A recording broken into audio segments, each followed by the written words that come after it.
Welcome to Taking the High Road, a special show dedicated to the trucking industry, specifically at the confluence of recruiting, retention, and compliance.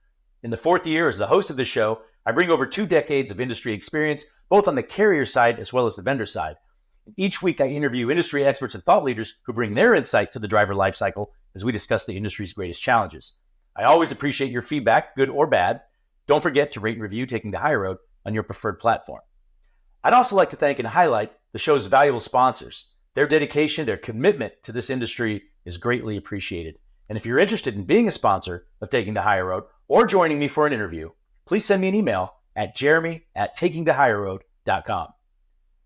This week, I'm honored to be joined by a great industry friend who's also been on both sides, both on the recruiting side for a fleet as well as a service provider, Sepeti Moala, VP of Client Success for Transportation Marketing Group, a division of Throughline Marketing. Great to have you on the show, Sep. Hey, thanks for having me, Jeremy. Excited to be on. Well, there's a lot to catch up on with you today. I certainly want to dive into your background, how you got into the industry. I'd also like to learn about your transition to the vendor side of the industry with Transportation Marketing Group. Perhaps you could share more about what you're doing there and their story. And then I certainly want to talk about what you expect in 2024, from a recruiting perspective and a marketing perspective. And then lastly, we'll answer a question from a listener during our deeper dive segment. Does that work for you? Absolutely. Let's do it. All right. Well, before we dive in, as is the custom, I'm curious if you have any book recommendations for the audience, anything you've read recently or ever, I should say, that has been impactful to you. Hey, I thought a lot about that. And, I think there's a lot of books that, a lot of us industry leaders have read. And so I kind of want to go, with something different. And I don't think, a lot of people, may have gone to this one. And that book is called Let Them Lead by John Bacon. And so basically what this book is about, it's about a hockey coach who basically helped turn one of the worst high school hockey teams into one of the best hockey teams in the nation. And so basically the book goes into his strategy of setting high expectations, holding his players accountable to each other, and inspiring them to lead. And so the book's message, is basically that people can grow dramatically, including leaders. And talent, maturity, grit, and leadership ability are not fixed. And the book's basically, it's fast-paced. It's a feel-good book that can help leaders motivate their teams to work harder, work together, and take responsibility for their own success. I like it. And you're right. I have not heard anyone reference that one before. So now I'm adding that to my Goodreads list. And by the way, for listeners out there, if you are an avid reader and you want to look for books to read, Goodreads, download the app. It's free. And it's a great way to track books that you're reading and so on. I should maybe reach out to them for a sponsorship of the show. What do you think? There you go. I like it. So let's get into your background. How'd you make your way into the trucking industry? Absolutely. So it's probably a lot different path than probably most people take. You hear a lot of these stories that, their family was in trucking. They, started in trucking, things like that, or started in some way, form of trucking. But for me, I started in sales. And, from the time I was 18 and graduated high school, I started a job literally calling out of a phone book, trying to get sponsors for, local high schools in the area. And then that transitioned to, better and bigger companies in sales. And then one of the last sales companies that I worked for, it was a fitness supplement company, and they ended up going out of business. And that's what sparked my way into the transportation industry. And so I had been working with a recruiter, a third-party recruiter that had said, hey, at the time, there wasn't a whole lot of sales leadership positions available. She said, what do you think about going into recruiting? I have a pretty, big trucking company that's looking for, recruiters. And, I think that you can transition very quickly there into a leadership position. And that company was actually CR England. And so went into CR England, didn't know what to expect. But through my training there, I figured out really fast that this is a very sales-oriented company as far as from a recruiting perspective. And I felt like I could leverage my experience from sales into recruiting. And so within my first year, I became the number one recruiter at CR England, which, fast tracked my way up to a recruiting manager. And then through my 7, years there at CR England, was able to, move up into a director position and lead the department. And so, after about 7 years there, CR England started to change the way they wanted to do things with recruiting. And that included outsourcing their recruiting team to Mexico, for cost efficiency, things like that. And so as I went from a team of 50 recruiters down to 10 within a span of 6 to 8 months, I then started wondering about, where would my position be here, in the next year or two. And so at and around the same time, my wife, her cousin had owned and operated a software company called Trust Brands. And so I ended up going and, taking the jump, just not knowing my future at CR England, as far as what they were doing there, and going back to the sales side of things. And it was a great position, headed the sales team there. However, my 2 years there, I missed the transportation industry. And, I'd come home at night and just tell my wife, like, hey, like I know where I belong, and I know I need to get back into the transportation industry. And so I started talking to, my network and just seeing what was available out there and what they were hearing, things like that. And after a few interviews with some, pretty decent sized companies, Yellow came calling, and, went through the interview process and after about 3 months, got a call from the president there, and they wanted to move forward with me. And so came back into the industry with Yellow, and started heading the department there. Coming into Yellow, a lot of major issues, and this really opened my eyes to what the industry, as far as from a recruiting perspective, was really lacking. And I didn't know that because I was at CR England, and all I knew was CR England, and they were doing things great there. I mean, they just had a process in place, systems, people, leadership, and they were operated at a high level. And coming into Yellow, which, 22,000 union employees, 8,000 corporate employees, you would think, that they had, the right things in place, so on and so forth. But coming into that company, taught me a lot about, hey, not every company thinks the same way, and not every company is structured the same way. And some are way behind in others. And, it takes great leaders and a team to really bring those things around. And so coming into Yellow was an amazing experience for me, as far as from a learning, leadership, and transitioning that recruiting department to a winning one. Well, it's encouraging to hear. First of all, I was going to say, you mentioned that you were in fitness before. You don't strike me as a fitness guy.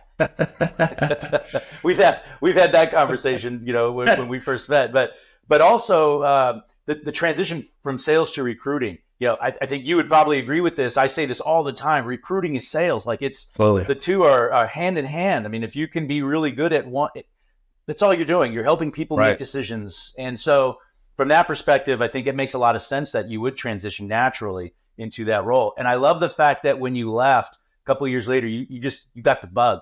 You had it, you wanted to come back. So that's encouraging. That's the undertow, however you want to refer to it as, of the trucking industry that keeps you here. And I'm glad that we'll get into Yellow in a minute, and what happened there and how you ended up at Transportation Marketing Group. But actually, it's probably a good.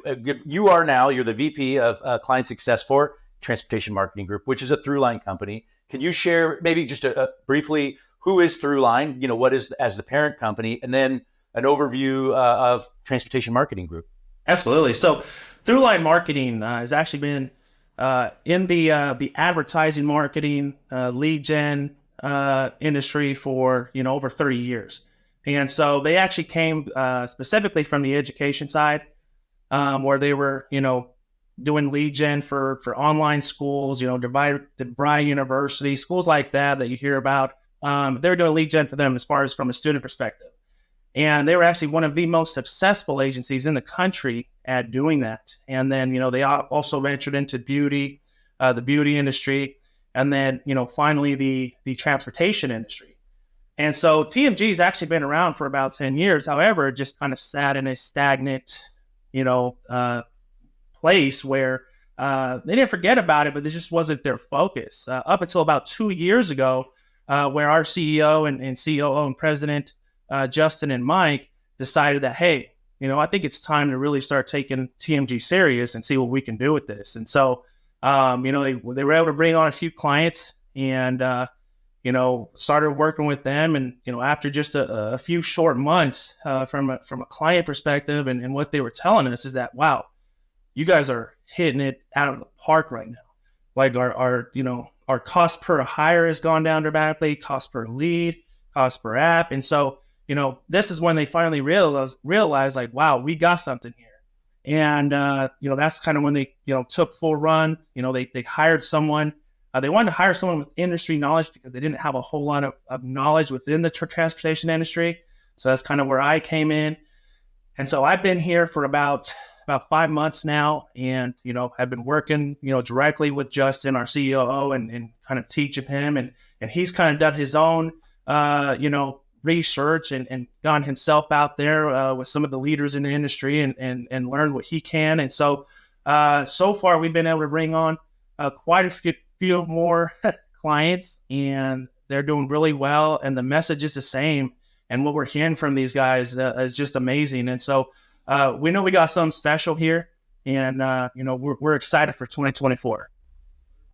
Now, yeah, and that's encouraging. And I think you probably bring that same skill set that that's probably just natural for you, that your sales role, your leadership role, now as the VP of client success there. I know this has been a challenging past year and a half or so. The industry, we've been in a freight recession. We've seen companies go out of business, big and small. And obviously you referenced Yellow earlier. That's one of those big ones, where you worked for, close to 2 years, a year and a half or more. And then they, abruptly shut down in, late summer of 2023. Can you share like that? How was that experience? When you were there, you said you recognized that things were not the same that you were used to at CR England. Briefly share that experience, and then, the transition into TMG. Absolutely. I think with Yellow, I think they had a lot of the right things in place.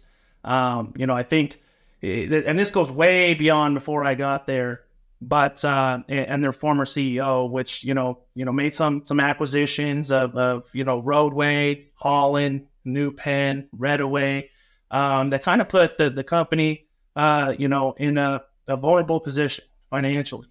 And so, we had brought in a fairly new president, before I had gotten there, by the name of President Daryl Harris. And he had an amazing plan as far as where he wanted this company to go. And through, him and some of the amazing leadership that we had there, had put forth a plan that we felt like could get Yellow back to the top, back to the successful company that it used to be. And so we had started our phase 1, 2, and 3 transition that was pre-approved by the IBT, which is the International Brotherhood of Teamsters, the Teamsters Union. And, we had already implemented our phase 1, which was the West, and things were going amazing there. And just to kind of give you a perspective of what we were doing when I say, transitioning and going through these phases, is we're removing the redundancy as far as how we delivered freight amongst these, 4 different opcos. And so, before we had, for an example, we'd have a YRC truck, a Holland truck going to the same customer.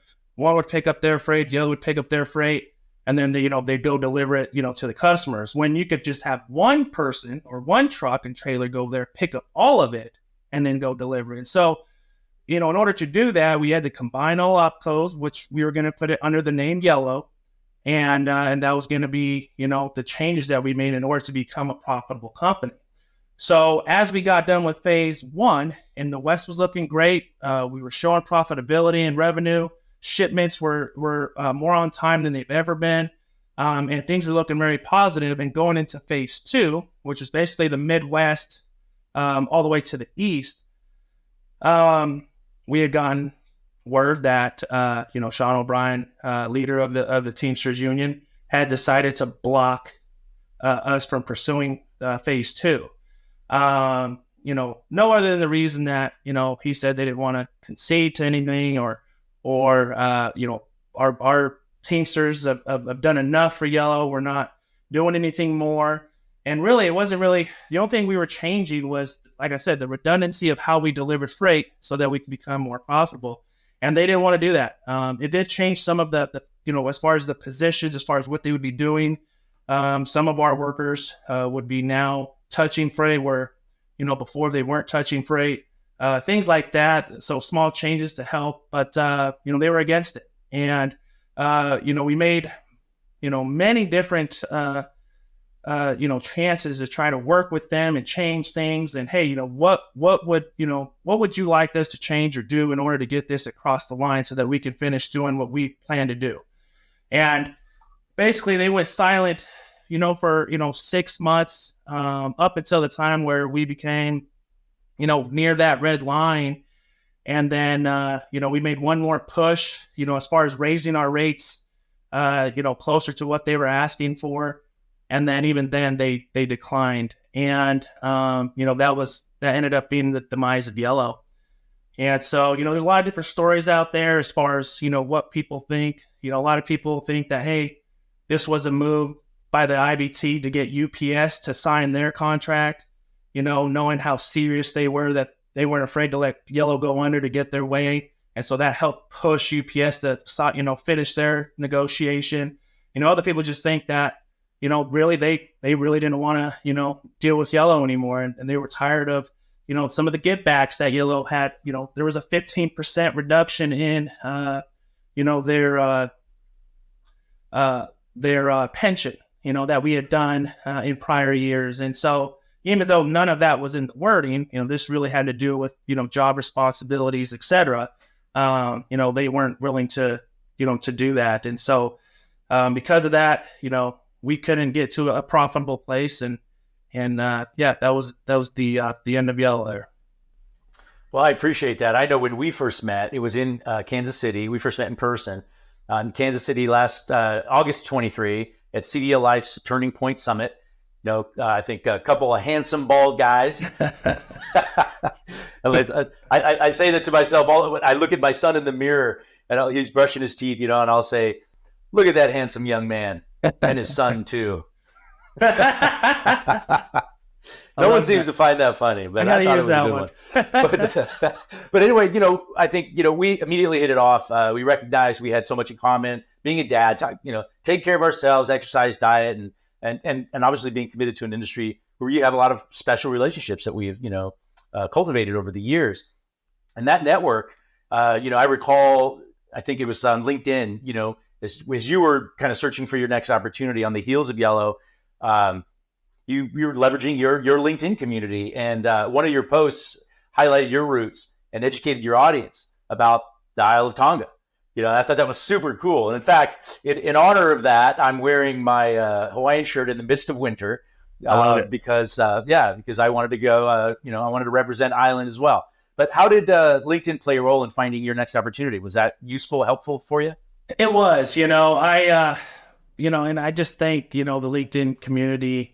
And, more specifically the transportation industry and just the amazing people within this industry. It's such a tight-knit community and people who are just, more than willing to help each other get to the next place and where they need to be and where they want to be. There's no one out there that's holding back information. I think everyone wants to help each other do what they need to do to do well here. And so, I had a number of different, companies, interviews set up with trucking companies, for either director or VP roles of recruiting or talent acquisition. And one thing that was different is the agency side also came calling, which I was not expecting at all. And so I started talking to a few different, lead gen agencies, marketing advertising agencies at the same time. And so, at the time, I wasn't expecting to go to this side of things.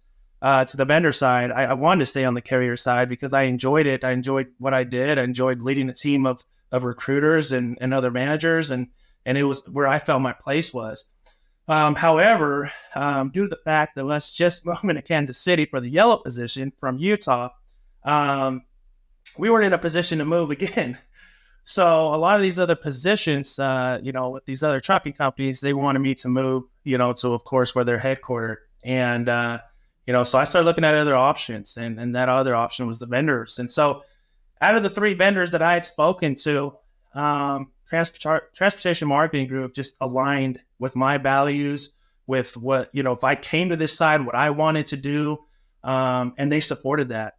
And so, I ended up choosing these guys, and so far it's been an amazing place and people, and I've really enjoyed my time here. Yeah, that's encouraging to hear, and both from the value of your network, and when I say LinkedIn, I'm referring to your transportation network on LinkedIn, right? Versus just LinkedIn in general. Although LinkedIn, if you'd like to be a sponsor of the show, and shoot me an email. But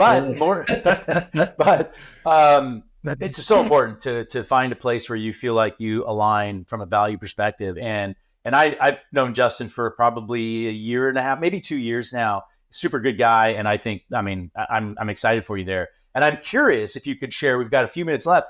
What do you expect to see in 2024? We know what we've been through for the last year and a half or so. Can you share maybe from a driver recruiting and marketing standpoint? What do you think's on the horizon as we are early in the year so far?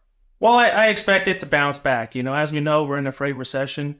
I feel like that bounce back, we should start to see Q2, Q3. Could push out to Q4, but as far as the analysts that I've listened to and the leaders that I've talked to, they have the same feelings. But regardless, this is a great position to be in. And I know from looking at it, you're kind of like, wait, what? But it really is, because before, when things are busy and things are moving and the daily grind, it doesn't give you time to stop, think, reevaluate, and adjust things to where they need to be. So this is one of those times where it's time to sharpen the sword. Get ready, because when that recession does end and the market does turn around, are you going to be ready? And are you going to be in a better position than you were before to hit the ground running with your team? And so right now, and I posted a LinkedIn post yesterday that said 2024 driver checklist. Go in there and look through the list. A lot of you have probably already done some of the things on there, but what have you not looked at? And that's the thing that, I like about being in this position, is because it doesn't just put me in a position to help people, with their advertising and marketing budgets, but it helps me to help them in any way, shape, or form as far as being in their shoes. So, I love what I'm doing. I love the forecast for 2024, and I think it's a comeback here. So for those of you listening, if you're not connected with Sep on LinkedIn, definitely connect with him. Check out the post that he's referring to, but also take a look at TMG. I want to make sure that those listening take a look and see if there's an opportunity as they're sharpening their sword. I like that. This is a good opportunity here with about a minute or so left. If we can get into the deeper dive question. Now, this is a question submitted by a listener. The question is, we're still hiring drivers, but I have a constant challenge of getting drivers on the phone. They apply, but they never answer the phone or return my call. What am I doing wrong? Any thoughts or suggestions there? Well, first thing that comes to mind is just how long did it take you to get to that call? One of the things that TMG does great is we have an automated text and phone call IVR that we send that's automated. That's helped a lot of our customers get to customers or get to potential drivers within a timely manner. And when I'm talking about timely manner, I'm like, within the first 5 minutes of you receiving the lead into your ATS, not only do they get a text, but that text also sets them up for a call. And it's very customizable. It's an amazing resource that we have that our clients absolutely love and say it's their most favorite thing that they've had. So, when I hear things like I can't get a hold of the driver, the first thing that comes to mind is, what was your speed to contact on that? Is it a day later? Is it 2 days later? A lot of the reason why drivers don't answer is because we're not getting to them within that first 30 minutes. I know people think that's impossible, but get the right technology in place and it's not. Excellent point. Yeah, thank you for that. I appreciate it. And Sep, first of all, thank you so much for joining us today. I'm grateful for our friendship and your passion for the industry. And I look forward to seeing you in some upcoming events this year. Absolutely. I look forward to it too, Jeremy. Thank you. And thanks for joining me for another episode of Taking the High Road for spreading the word to your industry peers. We really appreciate it. And once again, special thanks to the sponsors of the show. We really appreciate you. Again, if you're interested in being a sponsor of Taking the High Road or joining me for an interview, please send me an email at jeremy@takingthehigherroad.com. FreightWaves.com. And don't forget to rate and review Taking the Higher Road on whatever platform you use to listen. Until next time, thank you for taking the higher road.